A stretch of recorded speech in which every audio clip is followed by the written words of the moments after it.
rien de ta parole c'est rien de ta parole au nom puissant de Jésus, parle au nom de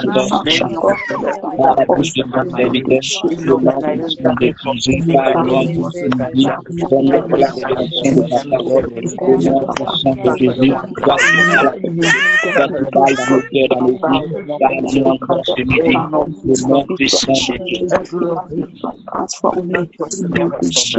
Dispose encore mon frère, Père, au Dieu de gloire, Papa, que tu puisses encore nous parler, encore. Dans le nom de Jésus, tu as prié. Amen. Au nom de Jésus. Fais-moi monter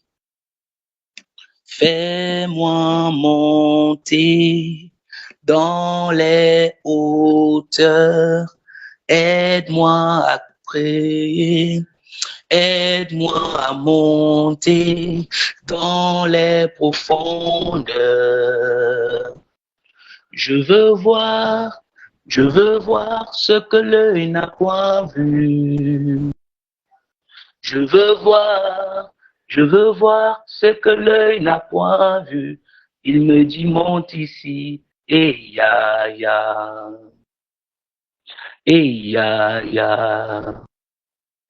Et moi je répondis, papa me voici,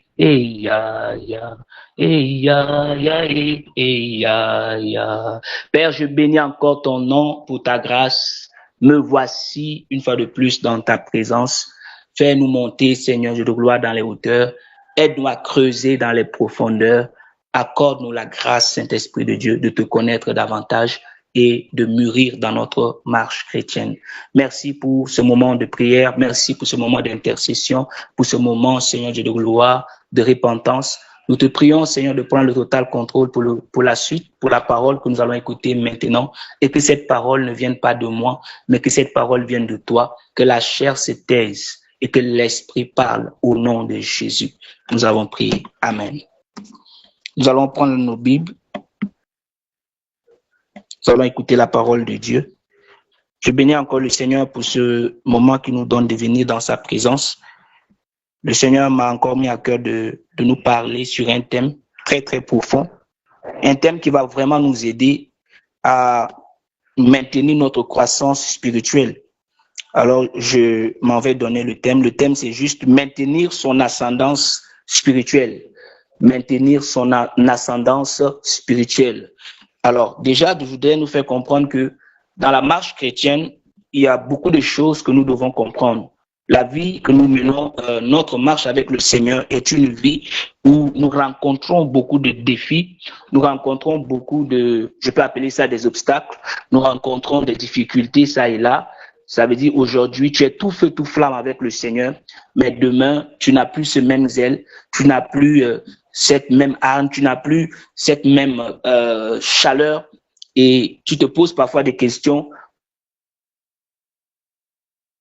Mais aujourd'hui, je me refroidis. Alors, il faut comprendre que la vie chrétienne est une vie qui est à la base combattue. Donc, ce n'est pas une vie qui est facile. Quand tu veux marcher avec le Seigneur, tu dois savoir que rien n'est acquis. Ça se travaille tous les jours. Et beaucoup de chrétiens ne le savent pas que dans notre marche, c'est pourquoi l'apôtre Paul pouvait dire que je travaille à mon salut avec crainte et tremblement. Ça veut dire que quelque part, il y a une implication humaine, il y a une implication personnelle. Parce que beaucoup se disent que comme c'est le Saint-Esprit qui le fait, ça veut dire que je veux, même si je croise les bras, je reste dans mon coin, le Saint-Esprit va toujours me donner le zèle. Non. Non, il faut que toi-même, tu actives cette flamme en toi. Il faut qu'à un moment donné, tu te dises que oui, je dois avoir des heures, par exemple, des heures d'intimité personnelle avec le Seigneur, des temps de méditation que je dois respecter, je dois être constamment dans la présence de Dieu. Pour faire quoi? Pour maintenir ton ascendance spirituelle. Parce que, vous voyez, comme je parle de l'ascendance, ici, on parle d'une croissance, d'une élévation. Et l'élévation, ici, doit être maintenue. Parce que si tu ne maintiens pas ton élévation spirituelle, tu vas faire, comme on appelle, une chute. Et ça ne sera pas une chute, mais ça sera une chute libre. Et quand on fait une chute libre, c'est grave. Ça serait difficile pour toi de te relever si tu n'es pas fort. Donc ici, le Seigneur veut parler à tout un chacun de nous. Toi qui m'écoutes maintenant, il faut maintenir ton ascendance spirituelle. Ne dis pas que comme tu es déjà arrivé au sommet, tu es arrivé à un certain niveau, c'est que c'est bon. Non, la marche avec le Seigneur ici, il y a un niveau, il n'y a pas de limite avec Dieu. En tout cas, c'est ce que je voudrais que tu saches. Le jour où tu vas penser que tu es déjà arrivé spirituellement, ce jour-là, tu as déjà échoué. C'est pourquoi tu dois travailler chaque jour pour maintenir cette même flamme que le Saint-Esprit a mise en toi. Amen. Donc, dans la marche chrétienne, beaucoup de croyants expérimentent des moments de grande élévation spirituelle, des moments où tu expérimentes le surnaturel, des moments où parfois tu peux même avoir des visions, des moments où parfois tu peux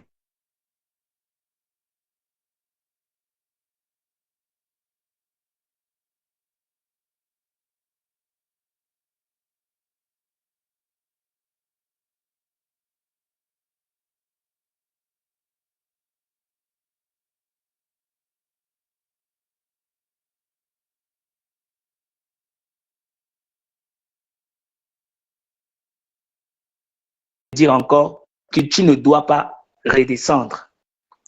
Tu ne dois pas redescendre. Tu as quitté du niveau 0 au niveau 50. Ne reviens même pas au niveau 49 et ne reste pas au niveau 50. Il faut monter. Alléluia. Il faut monter, il faut monter, il faut monter toujours avec le Seigneur. Parce que si tu tentes de chuter un peu, si tu tentes de redescendre un peu, de baisser un peu le niveau, le diable va trouver un accès dans ta vie et il va vraiment, parce que à chaque niveau, je vais expliquer quelque chose avant de continuer. À chaque niveau spirituel, il y a des épreuves qui sont, n'est-ce pas, il y a des épreuves qui vont avec. Ça veut dire que si tu as atteint un certain niveau spirituel, il y a des catégories des démons, il y a des catégories des esprits qui vont se lever pour te combattre. C'est ce que beaucoup ne savent pas. Tu vas voir que quand tu es jeune dans la foi, tu n'as pas les mêmes combats que tu as quand tu fais beaucoup d'années dans la foi. Quand tu viens de débuter, tu es bébé spirituel, tu vas voir que quand tu pries, avant même de prier, tu as comme l'impression que tu es déjà exaucé. Parce que là, tu es encore un enfant et tes combats ne sont pas comme pour les grandes personnes ou pour les gens qui sont matures spirituellement. Mais plus tu mûris spirituellement, plus tu connais la vérité, c'est comme ça aussi que tu seras combattu. Donc, les esprits qui vont combattre ta vie ne seront plus à la taille des esprits qui te combattaient hier. Les épreuves que tu peux avoir, les tentations que tu vas avoir à ce niveau ne seront plus les mêmes. Pourquoi? Parce que tu as franchi un certain seuil, tu as franchi une certaine dimension et chaque dimension a sa réalité spirituelle. Parce que les choses spirituelles ont des dimensions. Beaucoup ne le savent pas. Donc, plus tu grandis spirituellement, plus tes combats aussi. C'est comme quand tu as une vie bénie, par exemple, si Dieu te bénit, si ton étoile brille beaucoup, tu auras aussi beaucoup de combats. Quand Dieu prépare une grande saison de visite, le monde spirituel voit. Le monde spirituel voit comment ton étoile est en train de briller. Parce que la bénédiction, avant qu'elle se manifeste physiquement, la bénédiction commence d'abord dans le règne spirituel. Donc, pour que tu puisses atteindre, tu vas voir comment Daniel, dans Daniel, nous connaissons l'histoire de Daniel. Daniel qui était un homme intègre, mais la prière de Daniel a été bloquée. A été bloqué par le prince de quoi? De Perse. Ça veut dire que Dieu avait répondu certainement à Daniel, mais il y a eu blocage. Pourquoi? Parce qu'il y avait eu des forces d'opposition. Dans Éphésiens 6, tu vas les voir là-bas. La Bible parle des forces, la Bible parle des esprits méchants, la Bible parle des autorités, des principautés, des princes du monde des ténèbres et les esprits méchants dans les lieux célestes. Ce sont des catégories des démons. Ce n'est pas de ça que nous sommes en train de parler, mais je voudrais te faire comprendre que si tu ne maintiens pas ton ascendance spirituelle, alléluia, tu auras à faire face à des démons coriaces. C'est pourquoi je disais à quelqu'un que quand tu portes le titre pastoral, quand tu es pasteur, tu n'as pas le même combat que les brebis.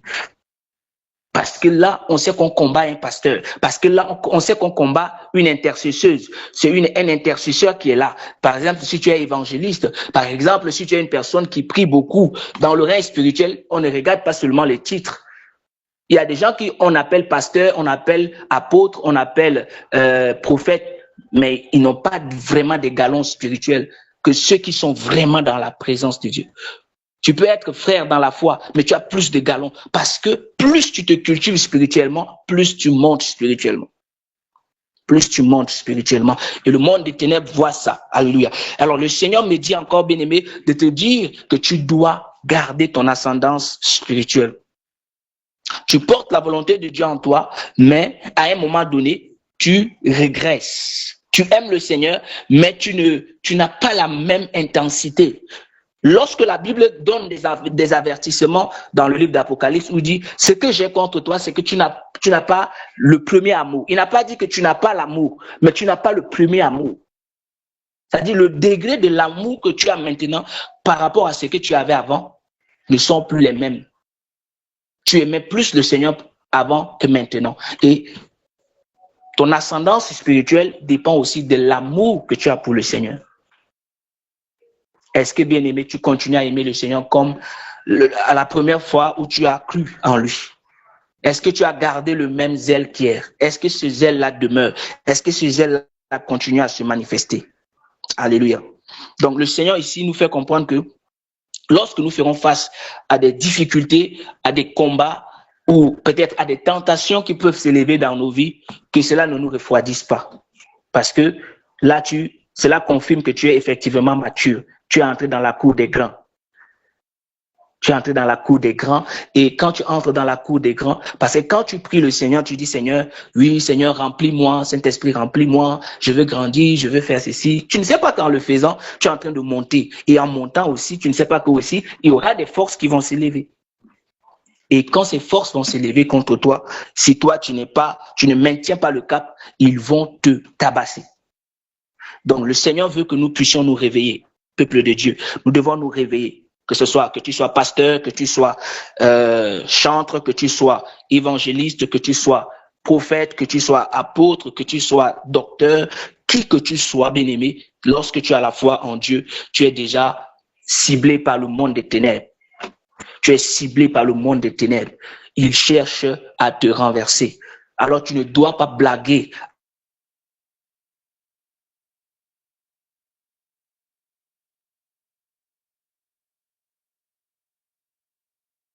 C'est cette vie qui te permet de protéger ton étoile. C'est cette vie qui te permet d'avoir une autorité spirituelle afin de dominer sur les forces maléfiques. Donc, si tu ne veilles pas sur ta vie spirituelle, ça veut dire que même tes bénédictions naturelles sont en danger. Alors, le plus important pour nous, ce n'est pas seulement de prier pour des choses naturelles, mais aussi de veiller sur l'aspect spirituel. Parce que plus tu ouvres des portes sur le plan spirituel, plus, la Bible dit quoi? Le diable rôde comme un lion rugissant, cherchant qui dévorer.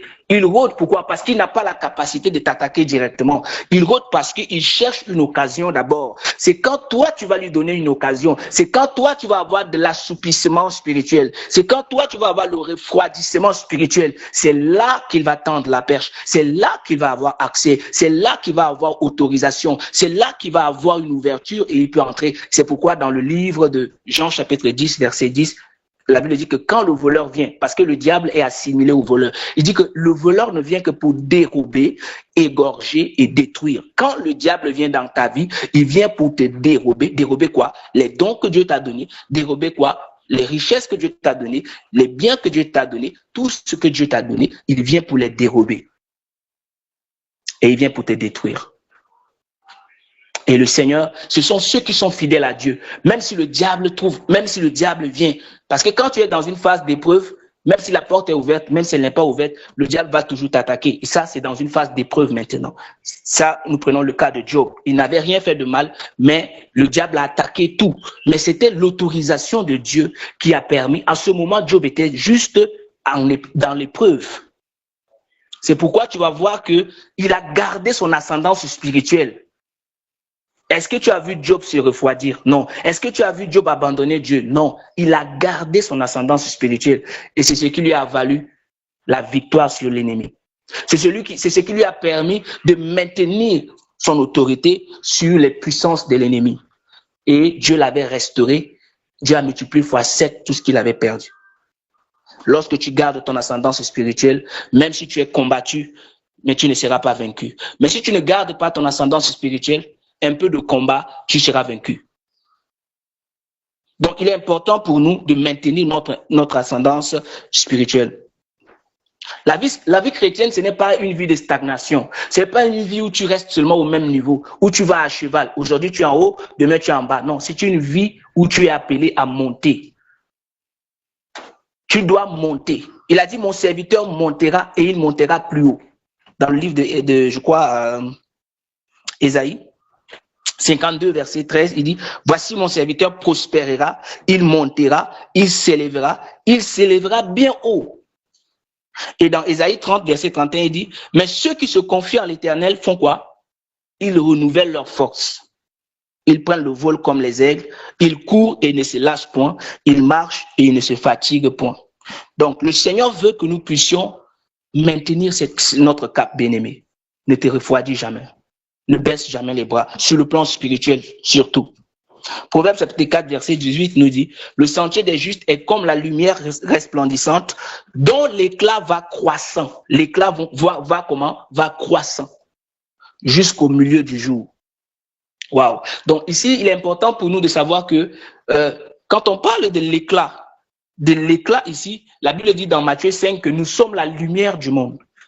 Nous sommes le sel de la terre. Matthieu 5, verset 14, 13 à 16, il dit, nous sommes le sel de la terre et nous sommes la lumière du monde. C'est la partie B qui nous intéresse. Nous sommes la lumière du monde. Alors, si la lumière s'éteint, imagine les dégâts qui vont se passer.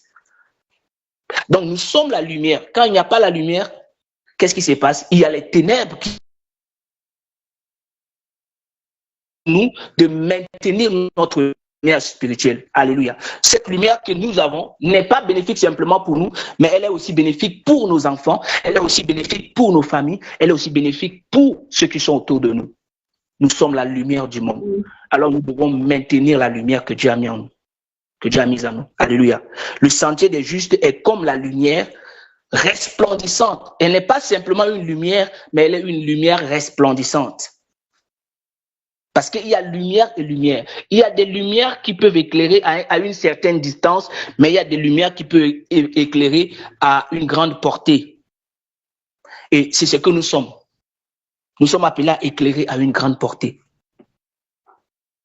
Ta lumière doit briller. Et pour cela, tu dois maintenir ton ascendance spirituelle.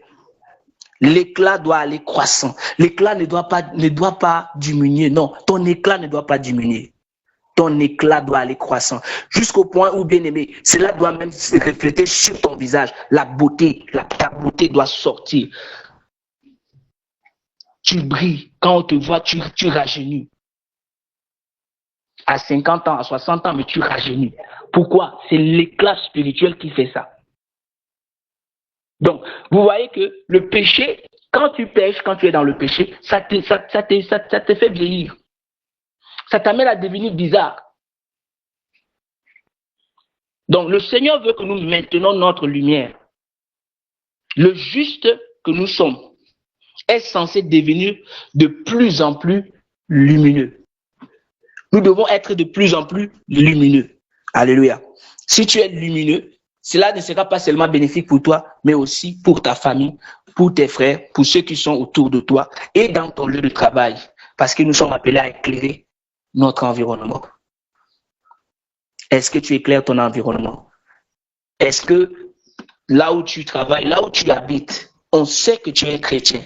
On sait que tu es un enfant de Dieu. Est-ce qu'on voit la présence de Dieu en toi? C'est comme on était en train de parler de Joseph la dernière fois, dans Genèse chapitre 41, où Pharaon dit à Joseph que je sais maintenant que tu as l'esprit de Dieu. Il n'a pas dit des dieux, de Dieu en toi. Qu'est-ce qui a donné à Pharaon cette révélation? Parce que effectivement, Joseph manifestait la nature divine. Joseph a maintenu son ascendance spirituelle. Alléluia. Il a maintenu son ascendance spirituelle. Il y a beaucoup de gens que je peux citer, non seulement Joseph, il y en a beaucoup dans la Bible, mais pour ne citer que celui-ci. Donc, par définition, l'ascendance spirituelle, c'est le processus par lequel un croyant progresse continuellement. C'est un processus de croissance continuelle. L'ascendance spirituelle désigne le processus par lequel un croyant progresse continuellement dans sa relation, pas avec les hommes, mais dans sa relation avec Dieu, sa maturité spirituelle, son autorité spirituelle et sa ressemblance à Christ. Alléluia. Nous sommes appelés à ressembler davantage à Christ. Qu'est-ce qui a fait qu'on a appelé les chrétiens, les disciples chrétiens? C'est parce que les païens ont remarqué qu'ils ressemblaient à Christ. Autrement, on leur a donné directement le nom Christ, qui est petit chrétien, qui est petit Christ, ou comme Christ. Bien-aimé, chaque jour, tu dois dire, Seigneur, je vais te ressembler. Tu dois désirer. Plus tu t'approches de Dieu, plus tu lui ressembles. Plus tu t'approches du Seigneur, plus tu manifestes son caractère. Mais nous, on fait plutôt le contraire. Aujourd'hui, on te voit bien avec Dieu. Demain, au lieu que tes péchés diminuent, tu ajoutes encore d'autres péchés sur la liste. Et ce n'est pas bien. Tu dois travailler ta vie spirituelle. Il y a des choses que tu as déjà abandonnées. Abandonne aussi d'autres. Ne sois pas une personne qui abandonne un péché et après il amène un autre péché à la place. Ça veut dire que tu ne fais rien. Tu es au même niveau. Et le Seigneur veut que tu progresses plutôt que de régresser sur le plan spirituel. Garde ton ascendance spirituelle. Monte encore avec le Seigneur. L'ascendance spirituelle se manifeste par une communion plus profonde avec Dieu. Tu dois avoir une communion plus profonde avec Dieu. Tu dois avoir une compréhension plus grande de la parole de Dieu. Tu dois avoir une croissance dans la sainteté. Tu dois avoir une autorité spirituelle plus forte. Amen. Donc c'est là où on parle de l'ascendance spirituelle. Dans le livre de Psaume chapitre 84, qui fait l'objet de notre texte de base,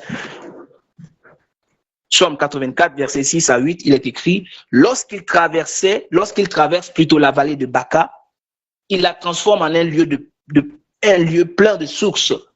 Pardon. Et la pluie la couvre aussi de bénédictions. Waouh. Leur force augmente pendant la marche et ils se présentent devant Dieu à Sion. Éternel Dieu des armées, écoute ma prière, prête l'oreille, Dieu de Jacob.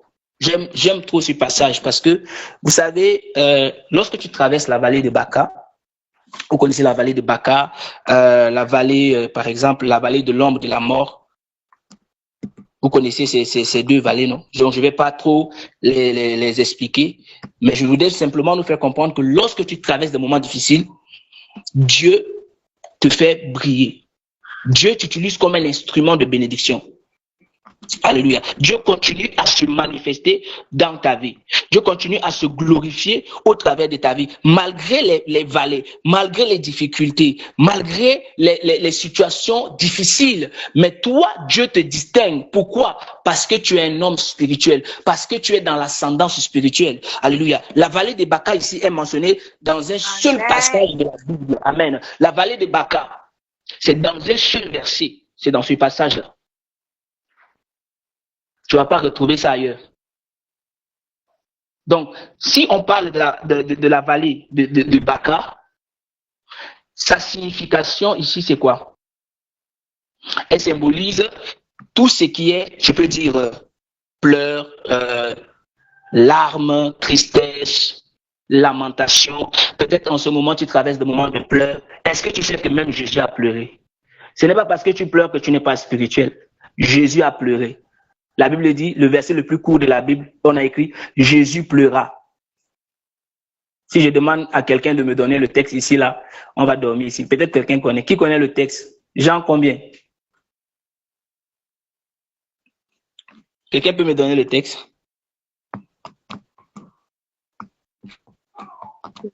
Personne? Jésus pleura. Jean combien? Jean 11, 35. Gloire à Dieu, que Dieu te bénisse. Amen.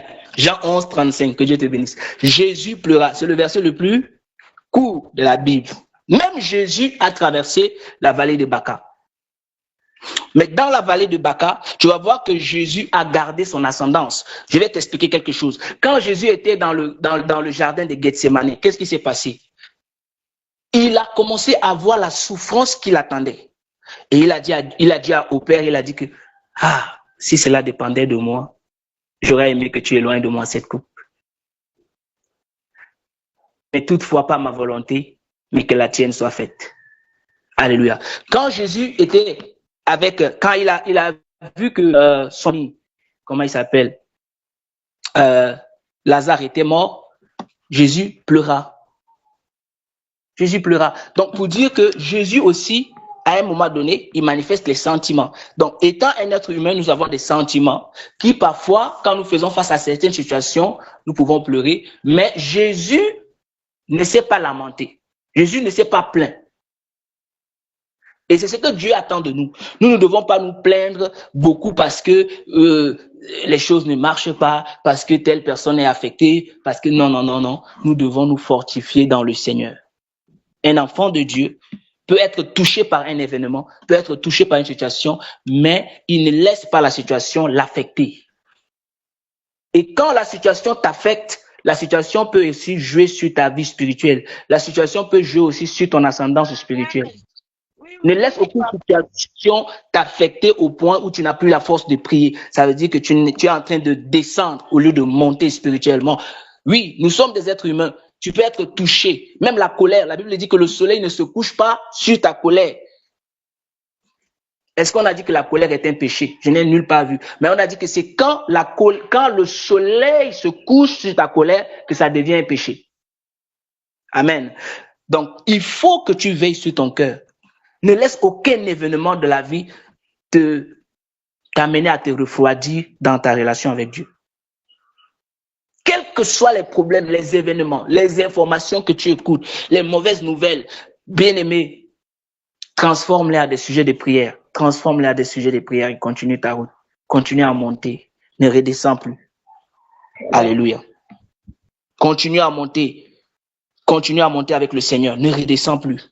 Donc, je disais que le mot baka ici, c'est un mot qui vient de l'hébreu, qui signifie pleurs, larmes, tristesse, vallée de lamentation.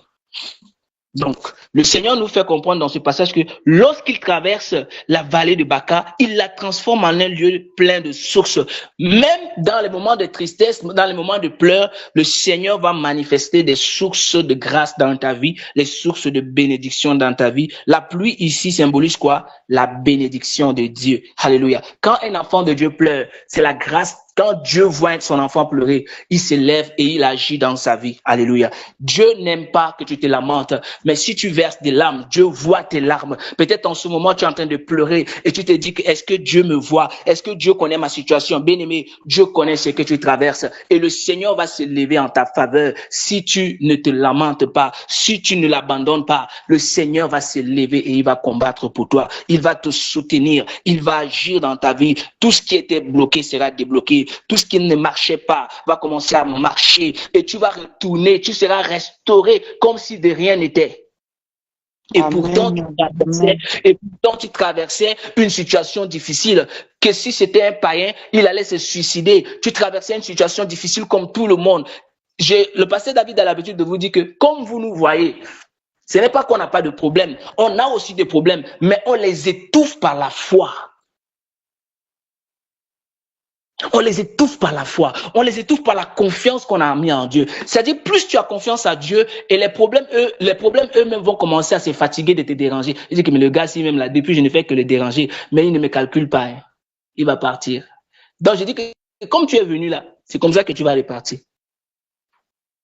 Quand un problème vient dans ta vie et que tu lui donnes trop de considération, il va maintenir sa position, il va rester là et il va t'assombrir, il va te refroidir, il va te faire rétrograder même, il va même parfois t'amener même je vois même certains chrétiens qui disent, moi je préfère retourner dans le monde, hein. Bien aimé, si tu tentes de retourner, ils vont te tuer.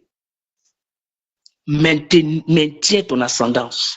Cherche à monter. Regarde chaque situation comme des défis qui doivent t'amener encore à chercher la face de Dieu, qui doivent t'amener encore à creuser dans la dimension spirituelle, à monter encore en niveau, à monter en grade pour que tu puisses terrasser les vaillants, les Goliaths qui se lèvent contre ta vie, bien-aimé. Ne laisse aucune situation te refroidir. Ne laisse aucune situation voler la paix que Dieu t'a donnée.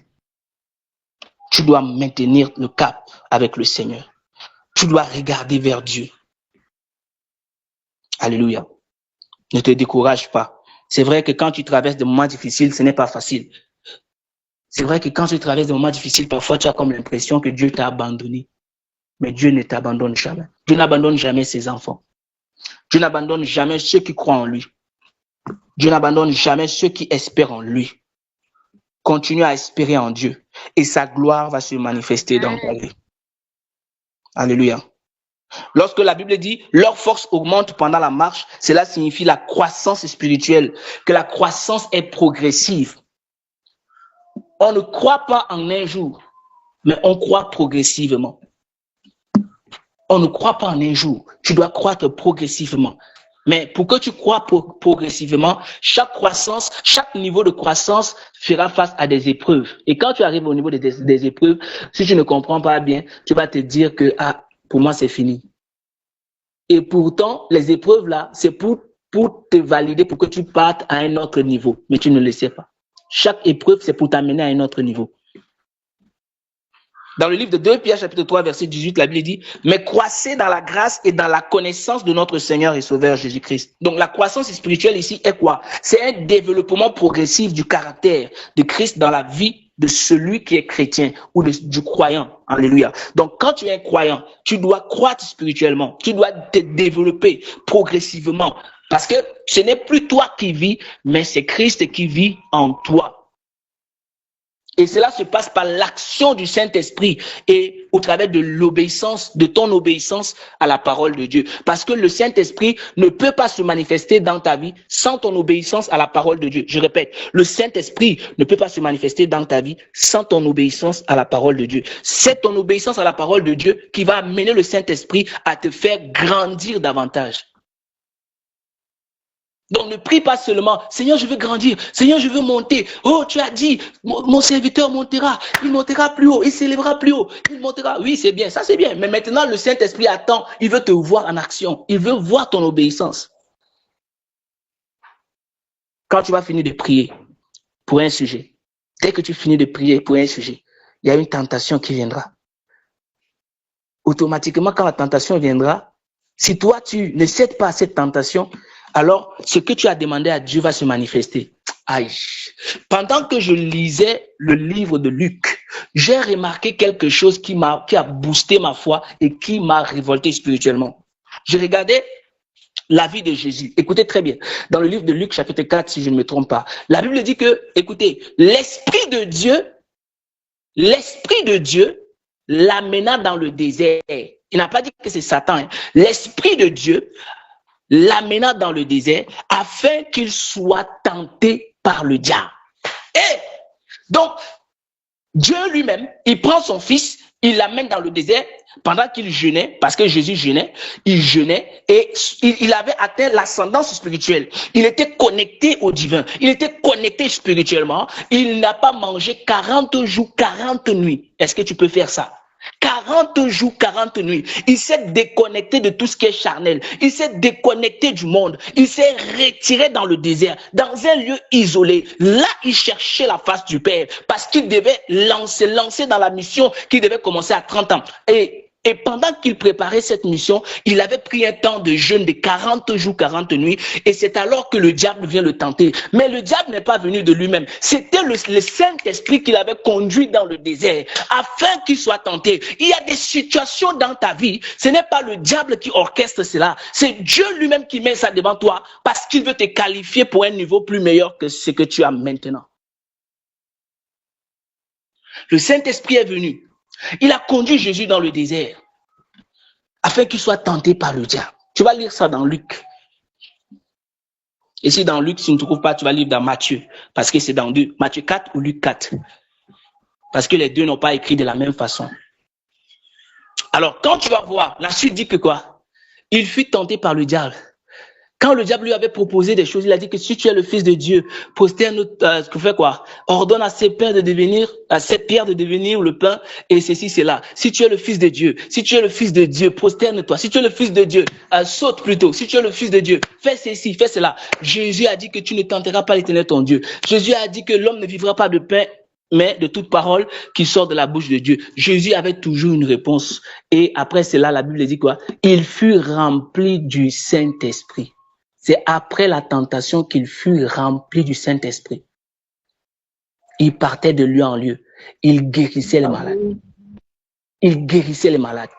Il ressuscitait les morts. Sa renommée s'est accrue. Bien-aimé, si tu veux que Dieu te donne, Dieu puisse t'élever en valeur, tu dois apprendre à résister à la tentation. Tu dois apprendre à dominer sur la chair. Alléluia. Et quand tu résistes, le Seigneur va maintenant te qualifier pour des grandes choses. Le Seigneur va t'amener à une dimension plus élevée parce que tu as réussi le test.